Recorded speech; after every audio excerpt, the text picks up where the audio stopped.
Petunjuk adalah segala sesuatu yang berasal daripada Allah dan Rasul-Nya.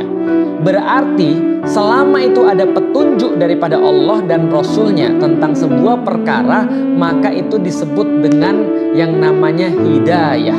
Meskipun itu seolah-olah sangat aneh dan belum pernah kita dengar atau jarang kita dengar.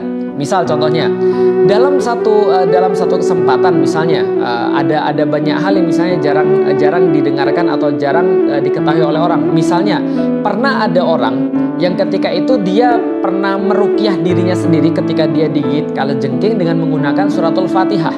Lah kita pikir, loh digigit kalajengking itu bukannya berbisa ya?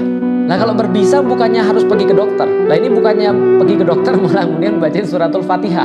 Ini kayaknya nggak masuk akal.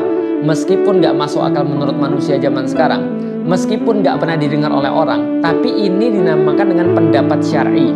Kenapa dinamakan dengan pendapat syar'i? Karena dia berdasarkan petunjuk.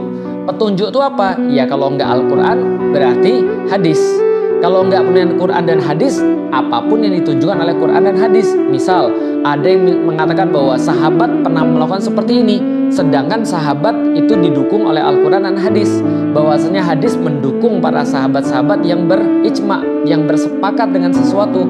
Dan kemudian Al-Quran juga memuji para sahabat ketika mereka bersepakat dengan sesuatu. Maka perbuatan para sahabat yang bersepakat itu bisa dijadikan sebagai tanda bahwa itu adalah petunjuk daripada Allah Subhanahu wa Ta'ala. Artinya adalah apa? Artinya kalau ada orang bilang ini adalah agama Allah, ini adalah cara Rasulullah, dia harus ngasih tahu dia dapat dari mana.